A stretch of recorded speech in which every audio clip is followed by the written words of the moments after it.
कैसे डिसाइड किया रिलायंस के ऑडिटर ने कि estimates of oil and gas reserves, alright, उसको की ऑडिट मैटर में लिखना है and not in emphasis of matter.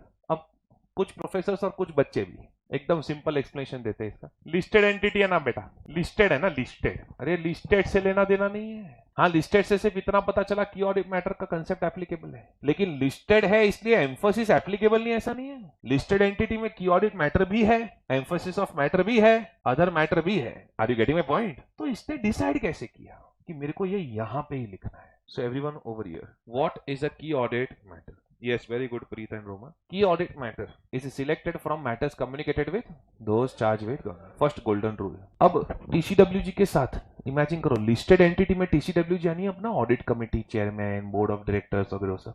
अब उनके साथ क्या बातें होती है कि ग्लोबल वार्मिंग बहुत है नहीं आज नहीं ना, तो ऑब्वियसली उनके साथ तो सिग्निफिकेंट बातें होती है। इसलिए सेकेंड लाइन देखो, key audit matters are those matters that in auditors professional judgment are of utmost, no, not just significance, highlight that. If you forget the word utmost significance, all right, then your paper will be insignificant. Utmost significance word आना चाहिए, all right, and highlight the word current period in the audit of current. मतलब ये साल मुझे ऐसा लगा कि ओह ये तो कितनी बड़ी मैटर है, all right, matter of utmost significance in the audit of current period. एक मिनट, तो रिलायंस के ऑडिटर को क्या लगा रहेगा ये, this is the matter of दीदी के मैटर ऑफ अटमोस्ट सिग्निफिकेंस हम लोग बोल रहे हैं। एग्जाम में कैसे पता चलेगा? एग्जाम में तो आपको सब कुछ अटमोस्ट सिग्निफिकेंस का ही लगता है। कल मैंने आपके सामने एक एग्जांपल लिया था, डेप्रिसिएशन। मैं बोला डेप्रिसिएशन में कुछ समझो, रिलायंस ने डेप्रिसिएशन में कुछ चेंजेस इन एस्टिमेट्स किए हुए हैं, ऑनलाइन बेसिक एस्टिमेट्स में कुछ चेंजेस किए हुए हैं, तो रिलायंस का ऑडिटर उसे कहां लिखेगा? एम्फोसिस ऑफ मैटर मैंने बोला था। अब मैंने ये कैसे डिसाइड किया? राइट डाउन फैक्टर्स डिटरमाइनिंग की ऑडिट मैटर्स। कि एक ऑडिटर सोचता कैसे है कि विच मैटर शुड बी की ऑडिट मैटर। फैक्टर्स डिटरमाइनिंग की ऑडिट मैटर्स, कोड वर्ड लिखो एक, सिग्निफिकेंट रीत, सिग्निफिकेंट REET रीत, उल्टा क्या तो तीर हो जाता है, पर हम सीधा ही लिखेंगे।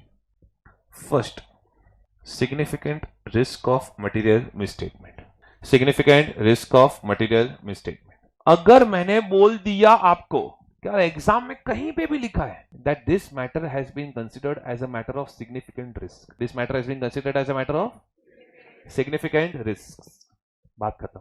It can be a key audit matter। अब वो पता है डब्बे के अंदर डब्बा होता है, फिर वापस डब्बे के अंदर डब्बा होता है, ऐसा हो रहा है।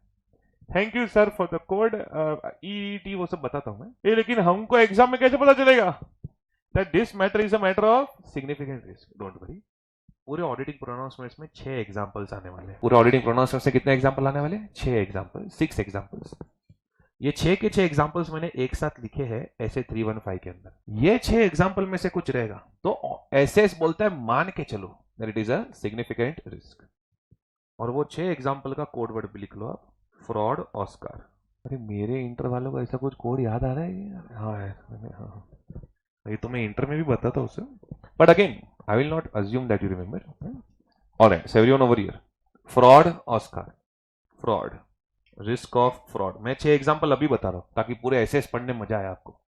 रिस्क ऑफ फ्रॉड, इसके बारे में मैं आपको और बताऊंगा ऐसे 240 के अंदर। रिस्क ऑफ फ्रॉड, इसके बारे में आपको और बताऊंगा ऐसे 240 के अंदर। दूसरा रिस्क, अभी बार बार रिस्क रिस्क वर्ड नहीं लिखा, direct quoting, outside the normal course of business, anything that is unusual outside the normal course of business. अभी मेरी एंटिटी में admissions, payment to staff and staff, ये सब यूजुअल है, पर अगर मैंने किसी को लोन दिया, is it usual? No, it is outside the normal course of business. इसके बारे में बात करेंगे, मेरे पास और इसके 6-7 एग्जाम्पल ऐसे outside the normal course of business के, ऐसे 550 रिलेटेड पार्टीज के अंदर कि what is outside the normal course of business. ऐसे 550 में मैं आपको एग्जाम्पल्स दिखाऊंगा outside the normal course of business. मेरे पास क्वेश्चन भी है उसके। As for subjectivity in estimates, थोड़ा जगह बचा बचा के लिखना। ओए ये खाली पहले इसका कोड लिखा रहा हूं मैं, बाकी तीनों के लिए भी एक एक लाइन चाहिए रहेगा मेरे को। Alright, subjectivity in estimates. सुनो तो, बीकॉम के रिजल्ट्स प्रेडिक्टेबल है कि सीए के रिजल्ट्स? बीकॉम के रिजल्ट ज्यादा प्रेडिक्टेबल है। सीए के रिजल्ट में हम जो प्रेडिक्ट करते हैं आईसीए का कुछ और ही चलता रहता है। अरे सो टेल मी एवरीवन, अभी मैं इसको थोड़ा इंग्लिश दे देता हूं। मैं बोलूंगा BCom results are estimates prediction of BCom results are estimates with low uncertainty, with low measurement uncertainty, with low measurement uncertainty. However, CA results prediction is an estimate with high measurement uncertainty. All right, अब सुनना मेरी बात. Estimates of oil and gas reserves. कहना ऐसे हो तो समुद्र में आप एक बकेट डालोगे तो पता चल ही जाता है ना कितना तेल और गैस है. नहीं नहीं. Tell me, can I say this is the most complicated calculation on Mother Earth? Yes or no, sir? Are yes or no, sir? Yeah, obviously yes. Okay. It is an estimate with high measurement uncertainty. It is an estimate with high measurement uncertainty. All right. Subjectivity is very high, and that is why it is considered as key audit matter. All right. देखना. Accordingly, estimation of oil and gas reserves has been considered as key audit matter in the view of आया ना significant judgments and estimates involved. So everyone over here. Subjectivity in estimates where there is a high measurement uncertainty. Audit theory subject है मेरे सामने बोलने का ही नहीं. All right. Tell me everyone. Oh, मेरे कुछ इन्वेस्टमेंट्स लिस्टेड सिक्योरिटीज के अंदर है एंड मेरे कुछ इन्वेस्टमेंट्स अनलिस्टेड सिक्योरिटीज के अंदर है. किसका वैल्यूएशन ज्यादा कॉम्प्लिकेटेड है, लिस्टेड का कि अनलिस्टेड का? अनलिस्टेड का. लिस्टेड का तो क्या भाव जो मार्केट में चल रहा है वही है वैल्यूएशन है. अनलिस्टेड में तो कितना सारा कैलकुलेशन करना पड़ता है. यस और नो सर? यस. ऑलराइट. अब सुनो तो इधर देखो. Fair valuation of investments. Company has investments of कितना इन्वेस्ट करते हैं 78,093 crore in equity and preference shares of Jio digital fibre private limited. Jio तो हम भी यूज करते हैं, 1% देते तो क्या जाए. Which are measured at fair value. Alright. These investments are level 3 investment. जिसने थोड़ा एफआर पढ़ा हो एज पर the fair value hierarchy in Ind AS 113. नहीं पढ़े तो टेंशन नहीं, इतना तो पता चला ना ऐसे कैलकुलेशन में लगती है. हाँ. सो everyone over here. Alright.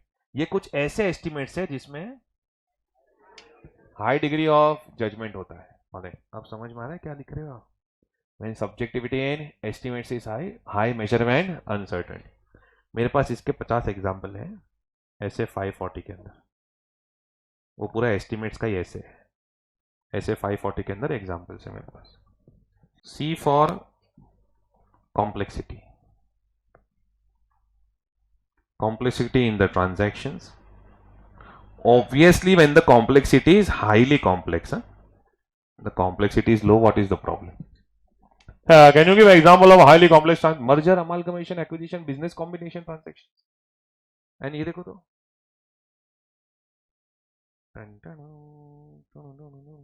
litigation matters में क्या लिखा है? That these are various complex matters going on. Alright. And that is Reliance के ऑडिटर ने बेयर ऐसे परफेक्ट फॉलो किया है. Alright. Very properly followed. Okay. एक जगह पे खाली मेरा डाउट है उनके रिपोर्ट में, बाकी सब जगह पे एकदम परफेक्ट फॉलो किया. वो भी छोटा टेक्निकल एरर ही है, बाकी everything is proper. So see for complexity in transactions. Alright. A for accounting and economic development. Nirmala didi को सब जानते हैं. यस. मेरी फेवरेट दीदी है. एक बार वो राखी बांध दे मुझे बस. ऑलराइट. मैं उनकी क्या रक्षा करूंगा, वो मेरी रक्षा करेंगे. Accounting and economic developments. Everyone over here. अगर उन्होंने बोल दिया सम चेंजेस इन जीएसटी, तो पता है ना कभी भी कोई भी चेंज ला देते हैं. ऑलराइट. पूरा बिग बॉस का एपिसोड बना के रखा है. ऑलराइट. सो अगर उन्होंने कुछ जीएसटी में चेंजेस ला दिए तो वो सपोज उन्होंने बोल दिया that from now onwards there will be no input tax credit. Basically I want to simplify taxation. Alright. तो टेल मी, वो तो ठीक है, उसका टैक्स पे जो असर आएगा आएगा, जर्नल एंट्रीज पे तो कितना बड़ा असर आएगा. इनपुट टैक्स क्रेडिट तो आपका असेट बनकर दिखता है ना यार. ऑलराइट. तो टेल मी, ये सब की वजह से फाइनेंशियल स्टेटमेंट्स पे असर आएगा. यस. जब भी अकाउंटिंग एंड इकोनॉमिक डेवलपमेंट्स होते हैं then in that case पूरा का पूरा बैलेंस शीट पीएनएल पे असर आना शुरू हो जाता है. और समझो इंड एज की जगह पे पिंड एज आ गया. They want to give desi flavour to the name. Alright. Pind age. Alright. तो फिर so everyone over here. Accounting and economic development are. 6 second वाला एग्जाम मेरे को पता नहीं है. बोलने के बाद रियलाइज हुआ मैं जीएसटी वाला अच्छा था. व्हाट इज दिस पिंडेस. ऑलराइट. कभी कभी होता है ना बोलने के बाद आपको लगता है कि नहीं बोलना चाहिए. अब कौन एडिट करेगा, छोड़ो. Alright. Related party transactions. Okay. मैं तो बोलता हूं अच्छा related party transaction that are significant. ना सिग्निफिकेंट रिलेटेड पार्टी ट्रांजैक्शन थोड़ा सा बड़े अमाउंट के सिग्निफिकेंट ऐसा. मैं तो बोलता हूं in fact can I say that Jio digital fibre private limited के साथ जो ट्रांजैक्शन है, माना मैंने कि ये सिग्निफिकेंट एस्टिमेट है विद हाई अनसर्टेनिटी, वो सब ठीक है, but this is also a huge related party transaction. Yes और नो सर? यस. ऑलराइट. तो ये तो उसकी वजह से भी की ऑडिट मैटर है. ओके. तो ये आपका हो गया 6 एग्जांपल्स जो पूरे ऑडिटिंग प्रोनाउंसमेंट्स आपको दिखते जाएंगे. ऑलराइट. खाली एक जो है वो जो मैंने अच्छे से नहीं समझाया आपको, वो है risk of fraud. Because risk of fraud के अपने अलग अलग एग्जांपल्स ऐसे 240 में. जैसे आपको एक शॉकिंग चीज दे दूं, आज आप ऑब्जर्व करना, सैटरडे संडे छुट्टी दे रहा हूं ना, तो उसमें आप लिस्टेड एंटिटी का ऑडिट रिपोर्ट डाउनलोड करना, ऐसी वेबसाइट पे भी जाया करो, अच्छी वेबसाइट होती है. तो उसमें आप देखना रेवेन्यू रिकॉग्निशन, काफी सारी कंपनीज की ऑडिट मैटर में आपको एक पैराग्राफ दिखेगा on revenue recognition. You have that paragraph in your audit report? Have you seen that revenue recognition? Why do we have that paragraph? Because ऐसे 240 बोलता है that revenue recognition is presumed to be a risk of fraud. Revenue recognition is presumed to be a risk of fraud. इसलिए उसका connection बैठता है किसके साथ? की ऑडिट मैटर के साथ. Are you getting my point? Yes और नो सर? तो ऐसा तो मैंने खाली एक ट्रेलर दिया. ऐसे 240 जब पूरा पढ़ाऊंगा तो ऐसे 7-8 चीजें बताऊंगा आपको. ऑलराइट. तो खाली वो मेरा अच्छे से अभी तक नहीं पढ़ा है मैंने, बाकी सबके तो प्रॉपर एग्जाम्पल दिए मैंने. Alright. So tell me significant risk. भाई साहब आप लोग जो मुझे सुन रहे हो, आपके लिए अब सिग्निफिकेंट रिस्क वर्ड का मतलब ही बदल गया. जो ये लेक्चर नहीं सुन रहा उसके लिए significant risk is a risk that is significant. आपके लिए significant risk are 6 examples in auditing pronouncement fraud occur. And the moment I say significant risk, the moment I say significant risk, तो दिमाग की घंटी बजनी चाहिए that in future this can be a key audit matter. When I am preparing my audit report this can be a key audit matter. Am I clear with this? Yes. All right. तो जो stat audit वाले वो मेरा lecture attend करके थोड़ा team में थोड़ा ऐसा स्टाइल मारने का. You know bro what is the reason we are. All right. तो पार्टनर को इंसल्ट नहीं कर देने का. All right. एंगेजमेंट पार्टनर चलो एक बार बताओ ये की ऑडिट मैटर क्यों, एक बार बता दे तू. All right. लास्ट ईयर से कॉपी मारा ना रिपोर्ट में.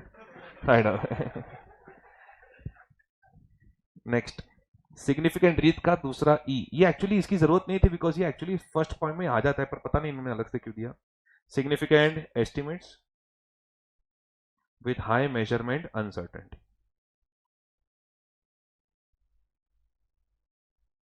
शायद ये इनको ज्यादा ये एम्फोसाइज करना चाहते थे इस चीज को. बाकी सिग्निफिकेंट रिस्क वर्ड के अंदर ही आ जाता है. Significant estimates with high measurement uncertainty. Third significant events and transactions that have occurred during the period under audit. Sir इसके एग्जाम्पल, अरे भाई वो आपको देंगे एग्जाम में कि भाई ये सिग्निफिकेंट इवेंट है, ट्रांजैक्शन है. बाकी एग्जाम्पल तो सिग्निफिकेंट रिस्क के ही है मेरे पास. हाँ इसमें अगर आपको एग्जाम्पल चाहिए तो बिजनेस कॉम्बिनेशन, वो एक सिग्निफिकेंट इवेंट है साल का. या कोई बहुत बड़ा फंडिंग का कुछ राउंड हुआ, significant events and transaction that have occurred during the period under audit. हो गया कोड वर्ड इधर देखो. सिग्निफिकेंट रिस्क का आर तो हो गया, सिग्निफिकेंट एस्टिमेट, सिग्निफिकेंट ओए सिग्निफिकेंट इवेंट्स, सिग्निफिकेंट ट्रांजैक्शन, और ये सिग्निफिकेंट रिस्क. ऐसे रीत